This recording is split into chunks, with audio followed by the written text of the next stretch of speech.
자, 이번 시간에는 법률의 규정에 의한 부동산 물권의 변동. 그러면 우리가 지금까지 비교할 게 뭐냐면 법률 행위에 의한 부동산 물권 변동과 비교를 해야겠죠. 자, 법률 행위를 뭘 배웠었죠? 매매계약이었죠. 예컨대 뭐 중요계약, 교환계약일 거고요. 부동산 물권 변동이 있는데 변동에는 득실 변경이 있는데 우리 수험생 입장에서는 소유권 이전 등기. 그래서 소유권 이전 등기. 이전 이제 물권 변동은 취득인데 취득은 원식 취득과 승계 취득이 있고 승계 취득에는 설정적 취득과 이전적 승계 취득이 있는데 이거는 이전적 승계 취득. 이런 이전의 효력이 발생하려면 뭘 해야 한다? 186조에 따라서 등기를 해야 한다. 요걸 배웠어요. 즉 법률행위 매매계약으로 매수인에게 소유권을 이전해 주기 위해서는 즉 매수인이 소유권에 취득하기 위해서는 뭘 해야 한다? 등기를 해야 한다. 요 개념을 배웠습니다. 근데 이번 시간에 배우는 것은 법률의 규정에 의한 부동산 물권이에요. 이건 법률행위 차이점이 있는 거죠. 법률의 규정에 의해서 지금 당사자 의사표시가 개입되지 않은 겁니다. 부동산 물권의 변동이니까 득실 변경이 있을 거고요. 이 경우에는 이게 지금 186조죠. 요 경우는 187조예요. 요 경우에는 186조와 달리 등기가 없어도 물권 변동의 효력이 발생한다는 겁니다. 그게 차이입니다. 어떤 경우나 법률 규정. 요게 차이점입니다.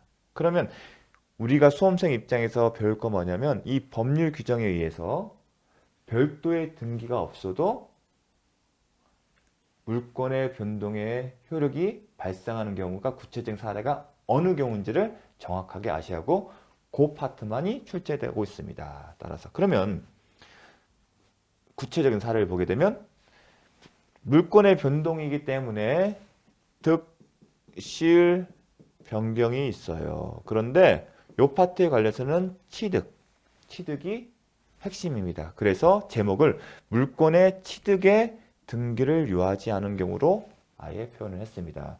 소멸도 실은 소멸이죠. 소멸의 경우에도 몇 가지 사안이 있습니다. 예컨대 저당권 소멸인데 그 경우 이해가 아니면 다들은 취득의 방점을 찍고 있습니다. 그런데 요 187조를 보게 되면 예를 썼어요. 상속, 공용징수, 판결 이렇게 187조에 이렇게 명문화되어 있습니다. 그 다음에 경매, 기타, 법률 이렇게 나와 있어요. 그래서 상속의 경우에는 즉 부모님이 부동산을 소유하고 있는데 사망을 하게 되면 상속인들이 별도의 등기 없어도 소유권을 취득한다. 이건 상식적으로 알고 있습니다. 그래서 상속은 물권 취득의 등기를 요하지 않는 경우에 해당된다는 것은 알고 계십니다. 다음은 뭐냐면 이제 공용징수. 공용징수는 공공의 목적으로 수용합니다. 토지 수용 생각하시면 됩니다. 토지 수용인데 수용에 의한 취득의 경우에는 등기를 요하지 않습니다. 수용에 의해서 소유권을 취득하는 과정에 있어서는 공용징수에는 원시 취득의 성격이 있다고 하거든요.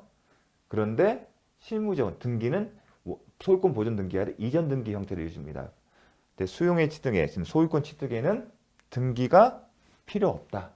하지만 구별할 경우에는 협의에 의한 취득의 경우에는 등기가 있어야 한다. 186조가 적용돼서 요걸 구분하셔야 합니다.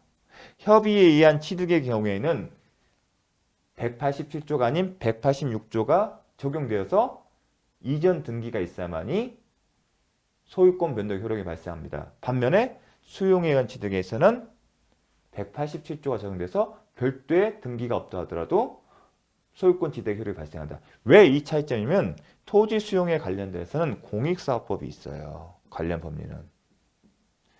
그러면 토지 수용은 공익사업법에 따라서 정한 절차에 따라서 이루어집니다. 그러면 공익사업법에 어떤 절차면 토지 수용 절차가 하게 되면 이렇게 이루어지겠습니다. 요거는 절차를 한번 그냥 상식적으로 알아두시면 좋습니다. 자, 사업 시행자가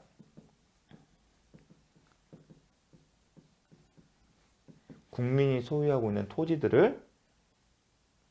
토지에 대해서 계획을 짰어요. 도시계획 같은 걸. 예컨대 고속도로를 건설하겠다. 아니면 공공주택 건설을 위한 용지로 조성하겠다. 나라 소유라면 상관이 없는데 이게 국민들 소유예요.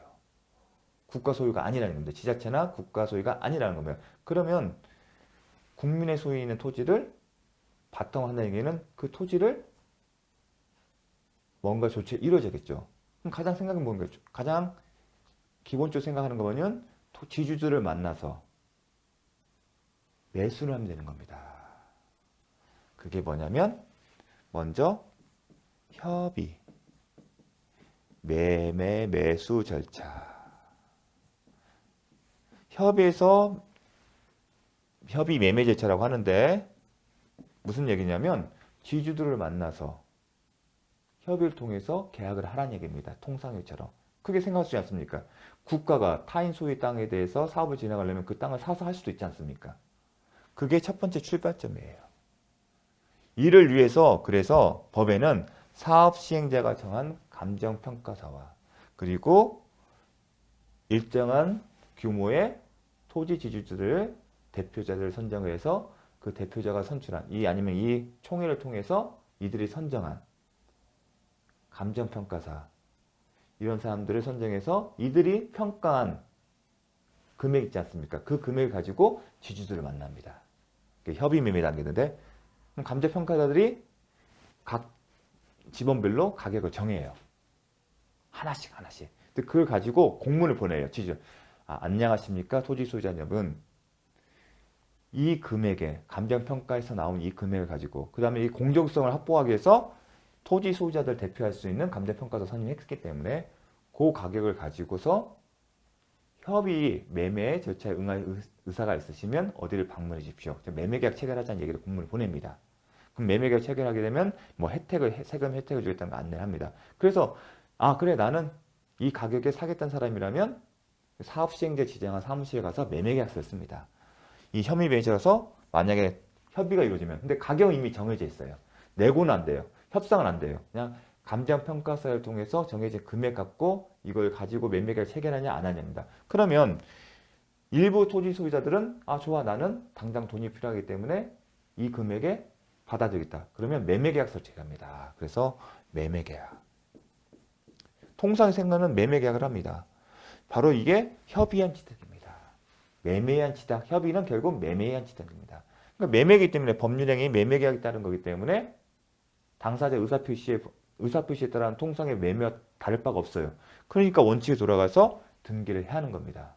그런데 이 협의 매매 절차에서 나는 일부는 이 매매계약 체결한 사람은 그 가격에 하겠다는 사람이고 나는 그 가격이 만족하지 못해. 그래서 협의를 안 하는 경우가 있습니다. 그러면 이 협의를 하지 않게 되면 사업시행자가 이제는 협의는 이제 당사자 협의에 따라 하는 건데 협의가 이루어지지 않으면 수용 절차를 밟아요. 이 수용이 뭐냐면 강제로 소유권을 취득하는 겁니다. 협의 없이. 그래서 사업시행자가 수용 절차 밟는데 그게 뭐냐면 중토위나 중앙토지수용위원회나 아니면 지방토지수용위원회 수용 재개를 신청해요. 내가 이걸 일방적으로 소유권 취득할 수 있는 권리를 주세요 하고 신청을 하는 겁니다. 그게 수용 재결 신청입니다. 그러면 중앙토지수용위원회나 아니면 지방토지수용위원회에서 이 토지를 수용합니다 하고 결정이 낮으면 강제로 취득하는 겁니다. 재결서로. 그게 수용 절차입니다. 수용 절차는 강제로 취득하는 절차고 그 이후에는 협의 취득 단계에서는 매매계약이다. 이 공익사업법이 정한 절차입니다. 이걸 여러분들이 모르시기 때문에 배울 기회가 없기 때문에 낯선 건데 이 절차만 알게 되면 이 절차에 따라서 뭐가 어떻게 이루어지는지 알게 되면 맞힐 수 있는 문제입니다. 이해, 기억을 위해서 설명을 드린 겁니다. 요거 자체를 묻질 않습니다. 아, 협의한 취득은 매매한 취득이구나.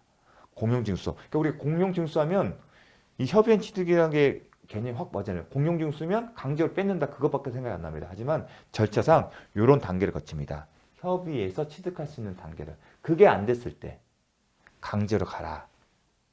그런데 2단계에서 하는 경우는 거의 드뭅니다. 대부분 강제로 수용을 합니다. 수용재결 신청하고 이 금액에 불만족스러우면 이의재결, 이의신청을 하고 이의신청을 하게 되면 이의재결해주고 거기도 불복이 있으면 행정소송을 가는 겁니다. 그리고 수용재결이 되면 수용재결이 있다고 해서 바로 토지 소유권을 취득하는 거 아니고 법률상 없이 취득하긴 취득하는데 조건이 붙어요. 매매된 금액에 상응하는 돈을 지급해야 합니다. 주거나 아니면 공탁을 해야 합니다. 그래서 돈은 받고서 이제 강제로 이루어집니다. 거기는 이제 여담인 거고 요 개념 두 가지 잘 나오기 때문에 설명을 좀 드렸습니다. 꼭 잘 기억하십시오. 판결. 판결은 또 잘 나옵니다. 형성 판결만을 의미한다. 형성. 우리 형성이라는 표현을 어디겠죠? 형성권이겠죠. 그게 무슨 의미였겠죠? 법률 효과가 일방적 의사표시에 의해서 발생하는 겁니다. 그게 형성권이었어요. 지금 판결이잖아요. 판결인데 이 판결로서 법적인 효과가 발생한다는 겁니다. 이 의미는 이 판결 자체만으로도 별다른 행위 없이 이 판결만으로도 법률 효과가 발생한다는 겁니다. 그게 형성 판결입니다. 그러면 원칙으로는 이 판결이 어떤 게 있으면 이행 판결이 있고요. 종리에는 이행 판결이 있고 그 다음에 형성 판결이 있고 확인 판결이 있어요. 그 중에 판결 중에 뭐다? 형성 판결. 이 판결 자체로 일정한 법률 효과 발생하는 겁니다. 그런데 이행 판결은 뭐냐? 별도로 등기를 요하는 겁니다. 이행 판결 자체로는 법적 효과 발생하지 않고 이행의 문제가 남는다. 우리 채권 채무할 때 이행의 문제 남는다. 이게 뭐냐면 소유권 이전 등기 청구 소송. 여러분 부동산 등기법 시간에 소유권 이전 등기는 원칙은 당사자 공동 신청주의다. 다만 예외적으로 어떤 경우죠? 판결, 소유권 이전 등기 청구서에 확정 판결이 있으면 그 판결문을 가지고 단독 신청할 수 있다. 공동 신청이라면 당사자 모두의 의사표시가 필요한데 일방이 거부했을 때 소송을 했고 그 사람 의사를 이 판결문으로 가름하잖아요. 그걸 제출해야만이 제출해서 등기소에서 접수해서 등기해야만 효력이 발생하지 않습니까?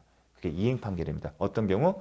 소유권 이전 등기 청구 소송이 이행 판결입니다. 따라서 이행 판결 확정 판결 승소를 해서 그걸 가지고 등기소에 접수하는 겁니다. 이 이행 판결 자체만으로는 물권 변경 소유권 이전 등기 효력이 발생하지 않기 때문에 이게 구별하는 개념이다. 근데 형성 판결은 뭐다? 그 판결 자체에서 효력이 발생합니다. 어떤 경우냐? 경유물 분할 청구 소송과 관련됩니다. 공유물 분할 대표적인 예가 우리 수용범위는 이것만 해도 채권자 취소 소송도 형성 판결인데 우리는 공유물 분할 청구 소송이 형성 판결의 대표적인 예이다. 자, 요걸 기억하셔야습니다. 자, 형성 판결만 의미한다. 꼭 기억하셔야 합니다. 예컨대 공유물 분할의 판결이다. 토지가 있어요. 근데 공유자가 A, B, C가 있으면 판결이 뭐냐면 이거는 A가 갖고 요거는 B가 갖고 C가 갖는다는 얘기예요. 공유물 분할 판결은. 그런데 토지는 분필 절차를 밟아야 돼요. 원칙적으로. 분필 절차 밟아서 각자를 한 개의 필지로 봐야 하는데 공유물 분할 판결은 그냥 판결 순간 이게 A 거, 이게 B 거, 이게 C 것이 됩니다. 별도의 등기가 없어도. 다만 등기부에서는 나중에 실무전 소유권을 취득한 이후에 각자 분필 절차를 거친 후 별도의 등기부를 각자 소유로 하는 거죠. 그러니까 그런 의미입니다. 자, 판결 자체에 의하여 부동산 물권 취득의 형성적 효력이 발생한다. 형성권을 생각하시면 됩니다. 물권 변동의 시점은 언제다? 판결이 확정될 때, 판결은 우리는 민사소송이라고 하거든요. 여러분이 아는 건 지금 이제 판결이 나오는 그 소송 자체는 민사소송이고요. 민사소송은 1심, 2심, 대법원에서 3심으로 이루어집니다. 자, 1심, 처음에 소송이 1심이고 이 1심의 판결에 대해서 이의를 하고 싶은 사람은 항소를 하고요. 이게 항소심이 되거든요. 2심이. 이 항소심의 결론에 대해서 불복하게 되면 대법원에 상고를 하게 됩니다. 그리고 대법원에서 끝나면 더 이상 다툴 수가 없고 확정되는데 1심 판결에 대해서 인정을 하게 되면 항소를 안 해요. 항소를 안 하게 되면 확정이 됩니다. 이게 확정된다는 얘기는 더 이상 다툴 수 없다는 겁니다. 1심이 같은 건 2심으로 못 간다는 얘기고 2심 판결에 대해서는 대법원으로 가는 건 대법원 안 가는 경우고 대법원 판결에 더 이상 위해가 없지 않습니까? 그게 더 이상 다툴 수 없는 상태, 그게 확정이랍니다. 그래서 확정된 때, 다툼이 있다는 것은 그 판결이 바뀔 가능성이 있다는 얘기 아니겠습니까? 확정은 더 이상 그 판결 내용이 다툴 수 없기 때문에 그 판결 내용이 더 이상 변경될 가능성이 없다는 겁니다.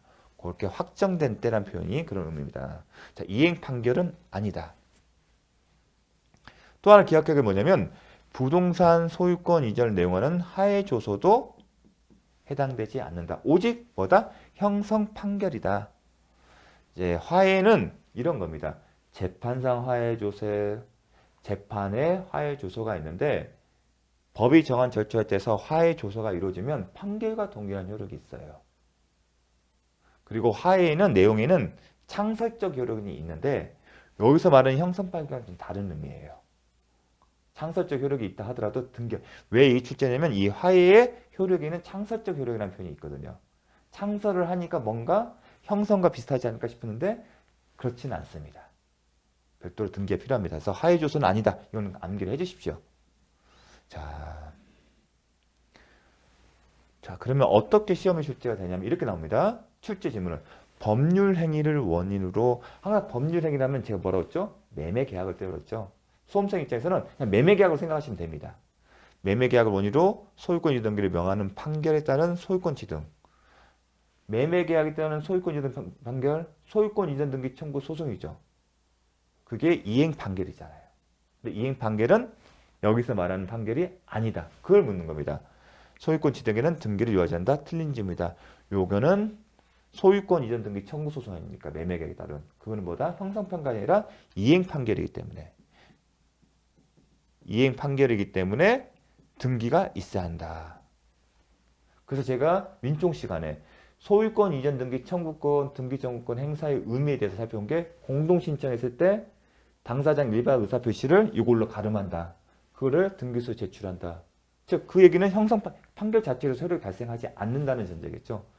별도로 판결문을 가지고 등기소에 접수해서 등기돼야만이 물권의 취득의 효력이, 이전 등기 효력이 발생한다는 겁니다. 자, 이렇게 설명하는 이유는 이런 개념들이 어렵기 때문에 좀 이 설명을 통해서 암기하는 데 도움을 드리기 위한 겁니다. 자, 중요한 건 이겁니다. 공유물 분할에, 아까 공유물 분할하게 되면 형성 판결이 걸렸죠. 그런데 이게 뭐냐면 판결이 아니라 소송 절차 또는 조정 절차에서, 자, 소송 절차 또는 조정 절차에서 공유자 사이에 토지에 관한 현물 분할 협의가 성립하여 조정이 성립. 포인트는 조정이 성립하는 거예요.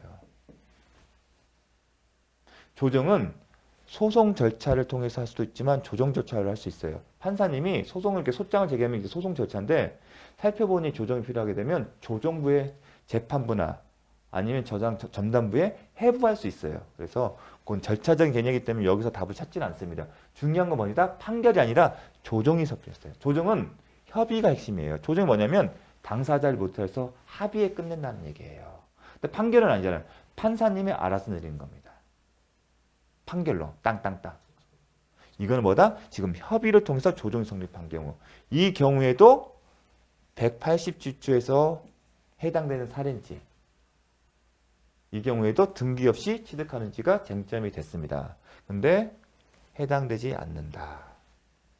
조정이 성립됐다 하더라도 별도로 등기가 있어야만이 186조가 적용돼서 등기가 있어야만이 소유권 변동의 효력이 생긴다는 거다. 왜냐하면 왜 쟁점이 되면 민사소송법이 되면 조정이 성립하게 되면 조정이나 화해가 조정이 성립하면 그 순간 이거는 협의에 의해서 조정이 성립하면 그 순간 확정돼요. 그리고 판결과 동일한 효력이 있다. 이 표현이 있어요. 법에, 민사소송법에. 그럼 판결과 동일한 효력이 있다. 그럼 판결이 뭐였겠어요? 형성 판결이잖아요. 그럼 형성 판결과 동일한 효력이 있기 때문에 별도로 등기 없이도 효력이 발생한 것이 아니냐? 그게 출발점인데 대법원 판례는 그렇게 안 했습니다. 왜냐하면 이 공유물 분할 청구 소송은 형성판 특징이 뭐냐면 판사님이 변론주의 원칙이 이제 민사소송법 변론준칙 당사자가 주장해야만이 판단한다는 게 원칙이잖아요. 그게 반대되는 게 직권조사상. 당사자의 주장을 기다리지 않고 무조건 판사님이 판단하는 사항이 있었다. 그게 제척기간이었거든요. 직권조사상. 마찬가지로 공유물 분할 청구 소송도 당사자의 주장이나 그런 것을 있으면 판단하는 그런 개념이 아니라 당사자 주장도 살펴보고 법원에 제출된 기록을 가지고 판사님이 생각하시기에 가장 합리적으로 생각하는 그런 내용의 안을 가지고 판결을 내리는 것입니다. 그런데 조정은 뭐예요? 그런 고민의 절차를 거치지 않고 단지 합의만 이루어졌잖아요. 그래서 이 조정의 내용과 판사님이 고민해서 심사숙고해서 가장 합리적으로 생각해서 결론을 도출한 것과는 차이가 있기 때문에 동일한 효과를 줄 수는 없다고 판단한 겁니다. 그래서 시험이 잘 나온 겁니다. 민사소송법에는 판결과 동일한 효력이 있는데 왜 같이 취급하느냐? 그런 차이점, 결과물. 형성 판결에서 판사님은 당사자 주장도 들어보고 여러 가지 사정, 당사자 주장에 구속되지 않고 자기가 생각하기에 이게 합리적이라면 그걸 내리는 거거든요. 근데 협의는 뭐예요? 당사자 주장대로 되는 거잖아요. 그러니까 질적인 차이가 있다는 겁니다. 비록 판결과 동일한 효력이 있지만 동등하게 취급할 수 없는 차이점이 있기 때문에 이 경우에는 등기를 해야만이 물권 변동의 소유권 취득의 효력이 생깁니다. 따라서 조정이 성립한 때 물권 변동의 효력이 생긴다는 틀린 질문입니다. 그러면 조정이 성립하여서 그 조정에 따라 공유자이기 때문에 서로의 각자 지분을 상대방에 넘겨주는 겁니다. 그 내용입니다. 협의에 따라 분필 절차를 마친 후 다른 공유자의 공유 지분을 이전바라 등기를 마치면서 소유권을 취득한다. 이게 출제되는 지문에 나오는 지문입니다. 요거를 잘 기억해 주십시오. 경매의 경우는 이미 언급을 했습니다. 무죄 기억하는 것은 소유권의 이전 시기는 언제다? 매각대금을 완납한 때. 이거는 합니다. 그리고 이거는 민사집행법에 따른 겁니다. 그리고 국세징수법에 따른 공매 절차를 말하는 겁니다. 보통의 임의 저당권 같은 임의 경매와 아니면 금전채권에 대한 금전소비대 제기한 동가압부란 청구소송, 이행청구소를 제기해서 확정 판결을 기초한 강제집행, 강제경매 그런 경우를 말합니다. 근데 그것까지 세세하게 묻지 않고 우리는 뭘 기억한다? 매각대금을 완납한 때. 이것은 반드시 기억할 내용입니다. 자, 잠시 쉬었다 하도록 하겠습니다.